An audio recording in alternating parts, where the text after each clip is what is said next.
Right now, we are stepping into autumn and I'm gonna let you in on a little secret. This is actually a gardener's favorite time of year. Today, I'm going to share my top tips to set everything up for a spectacular winter and spring. There's plenty to do, so let's get stuck in.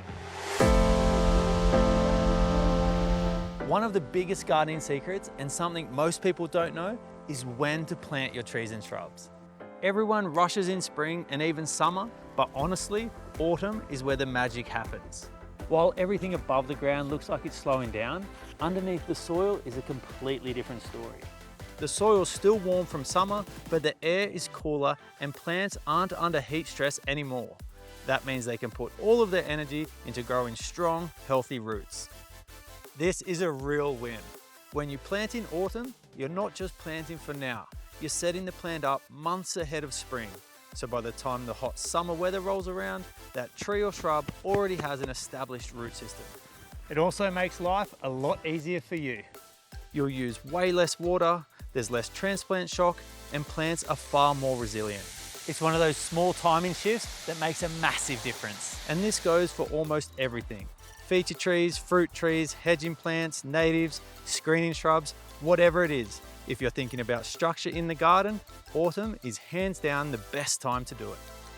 I always say plant in autumn and you'll thank yourself in spring. The growth is stronger, the maintenance is easier, and the whole garden just feels more established, quicker.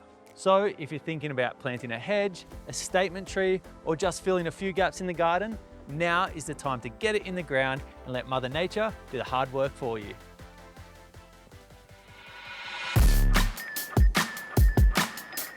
Autumn is one of the most important seasons for your lawn, and honestly, it's the one people overlook. Everyone gets excited about their spring lawn, but it's what you do now that will actually set your lawn up to thrive. While growth slows above ground, below the surface, your lawn is still really active. The soil's warm, the air's cooler, and the grass isn't under summer stress anymore.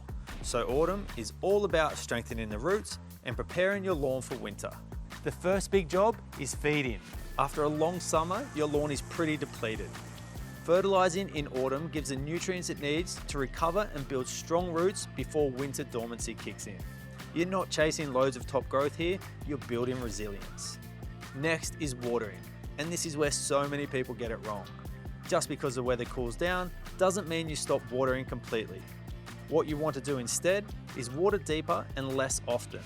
That encourages roots to grow down into the soil, which makes the lawn tougher and more drought resistant later on.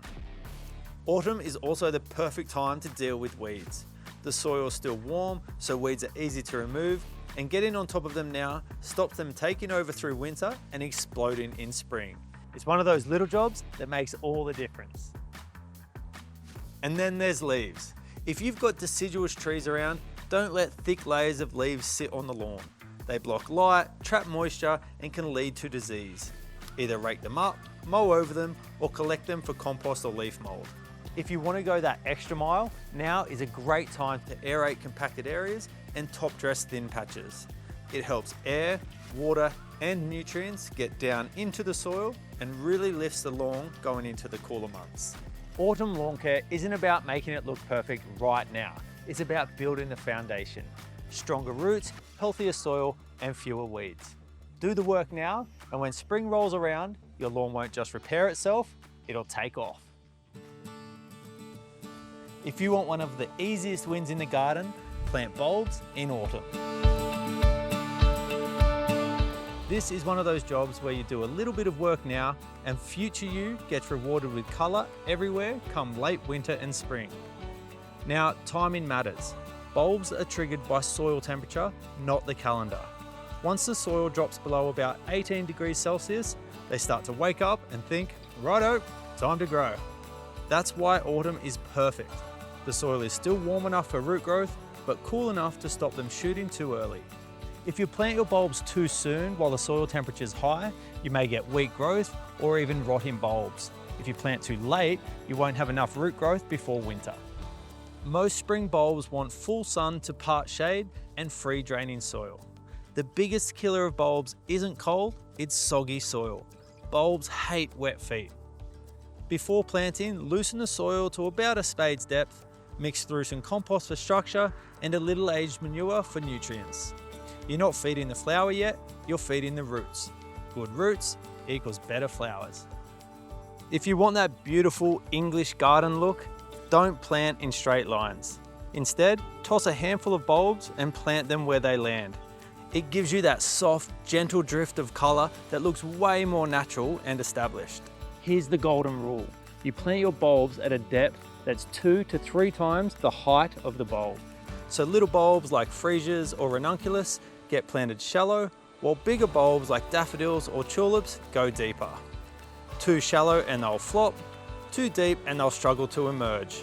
Always plant with the pointy end up, and if you're unsure, plant it sideways and the plant will figure it out. Nature's clever like that. Once planted, give them a dusting of blood and bone, which is a slow release fertiliser and will be ready for them when they need it. Then give them a deep water to settle the soil and kickstart root growth. After that, autumn rainfall usually does the job. You don't need to baby bulbs, that's the beauty of them. They're built to survive cold winters underground, plus if you plant a mix of bulbs, you'll get a longer and more staggered flowering season, not just all in one big hit. I love planting bulbs now. It's gardening with delayed gratification. You're planting colour when the rest of the garden is slowing down. And when winter is feeling long and grey, these little guys pop their heads up and remind you that spring is just around the corner. Minimum effort, maximum reward. Remember, autumn isn't the end of the gardening year. It's the foundation of the next one. Set your garden up now and it will keep your spirits high all the way through winter. If you have any questions about what we've covered today, drop them in the comments below and we'll see you next time. Happy gardening.